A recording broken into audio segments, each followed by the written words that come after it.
संजीवनी गंगा के YouTube channel पर स्वागत है। आइए मिलते हैं संजीवनी गंगा के संस्थापक मोहम्मद फयाज से।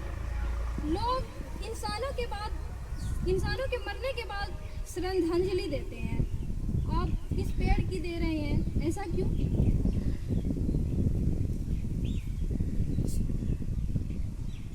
आज बड़े ही दुख की बात है कि आज पर्यावरण का एक हितैषी, हमारा सहयोगी और हमारा मित्र आज इस दुनिया से विदा ले चुका है। यूँ कहें कि वो पूरी तरह से अब सूख चुका है, जिसने अभी 15 से 20 वर्ष लगभग का उम्र तय किया था। और आज इस नीम के पेड़ को श्रद्धांजलि देने का एकमात्र कारण है कि कहते हैं कि पेड़ 100 पुत्र के समान होता है, और एक पेड़ जब तक जीवित रहता है हमें ऑक्सीजन देता है, हमें फल फूल सब्जियां प्रदान करता है, और मरणोपरांत भी ये हमें लकड़ियां ईंधन के रूप में दे जाता है।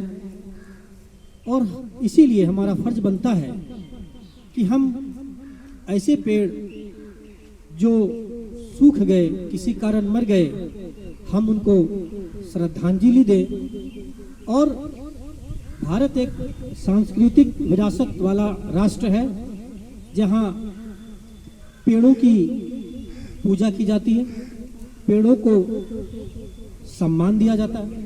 इसलिए आज इस पीरपैंती के भूमि से इस स्वस्थ परंपरा की शुरुआत हो रही है कि जब कोई पेड़ हमसे जुदा होगा तो हम उनको श्रद्धांजलि अर्पित करेंगे, इस विश्वास के साथ कि जो पेड़ सूख चुका है, और अगर कोई छोटा पौधा जो उसी के द्वारा उसके नीचे उगा हो, हम ऐसे छोटे छोटे पौधों को फिर से पुनः बढ़ा करके ऐसे पेड़ के याद को हम आगे बढ़ा पाएंगे।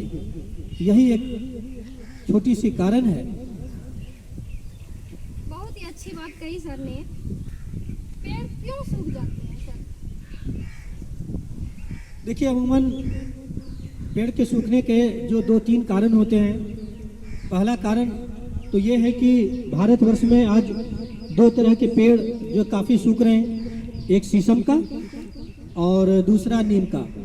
और नीम के पेड़ के सूखने के कारण जो आप ये देख रहे हैं, जो ये नीम का पेड़ है जिस पे हम लोगों ने आज पुष्प चढ़ा करके श्रद्धांजलि अर्पित की है, यही पेड़ पौधे की वजह से जो हमें फूल मिलता है।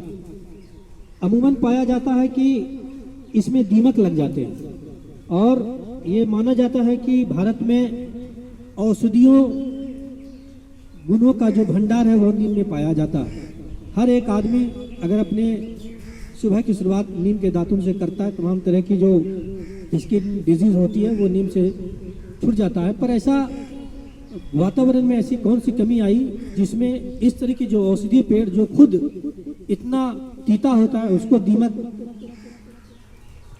खा करके समाप्त कर रहे हैं, उसे सुखा रहे हैं, उसे खोखला बना रहे हैं। ये कहीं ना कहीं एक खोज का विषय है, और शायद हम आज इस स्वस्थ परंपरा की शुरुआत कर रहे हैं कि इस तरह की और भी अन्य पेड़ जो किसी न किसी कारण सूख जाते हैं। और हम अपने दर्शकों को ये बताना चाहेंगे कि जब कोई पेड़ 25 से 30 वर्ष की आयु लगभग तय कर लेता है, तभी वो ऑक्सीजन में पर्यावरण में छोड़ता है, या हम एक तरह से वो परिपक्व 25 से 30 सालों के बीच में होता है और इन्वायरमेंट में ऑक्सीजन जनरेट करता है। और पेड़ का क्या महत्व है, मुझे लगता है कि भारत का हर वो एक आम आदमी इससे परिचित है कि अगर पेड़ नहीं होंगे तो लोगों का जीना दुश्वार हो जाएगा। इसका अंदाज़ा इसी से लगा सकते हैं कि जो इस सृष्टि की जो रचना ईश्वर ने की है, तो दुनिया में जो जीने के जो आधार मूलभूत जो जितनी भी सुविधाएं हैं, चाहे वो अनाज हो, सब्जियां हो, फल हो, फूल हो, ईश्वर ने उन सारी चीज़ों को प्रदान करने का जो माध्यम बनाया वो पेड़ को ही बनाया और किसी को नहीं बनाया। अगर पेड़ नहीं होंगे तो इस मानव जीवन का जो एक कल्पना है वो शायद साकार ना हो और मानव सभ्यताएं विकसित ना हो। इसलिए आज ज़रूरी है कि हम पेड़ों को लगाएं, उसका संरक्षण करें, संवर्धन करें और ये एक तरह से पेड़ों का सम्मान है जिसकी परंपरा आज यहाँ से शुरुआत हुई। बहुत अच्छी बात कही सर ने। पेड़ों का हमारे जीवन में क्या महत्व है बताया उन्होंने। इस कार्यक्रम से आप क्या संदेश देना चाहते हैं? देखिए, जैसा हमने पहले बताया कि संस्कृत में एक श्लोक है कि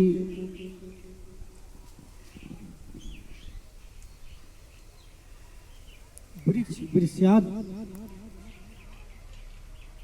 अर्थात वृक्ष जीवन है और इस जीवन को सुचारू रूप से जो चलाता है वह परम ईश्वर, वो खुदा। और तमाम जो धर्मों में जो कुदरत का जो बखान किया गया है सारी धर्म ग्रंथों में, इस्लाम मजहब में भी जो एक खास बात आती है कि एक बार नबी करीम सल्लल्लाहु अलैहि वसल्लम ने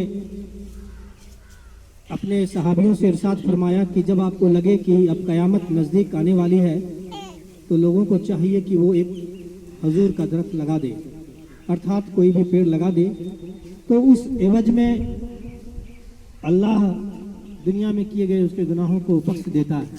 ऐसी मान्यताएं मजहब इस्लाम में है। और सनातन संस्कृति में तो नीम का, पीपल का, बरगद का पूजा ही होता है। तो हम चाहेंगे कि अपनी संस्कृति की जो विरासत इन पेड़ हैं इनको बचाया जाए। धन्यवाद।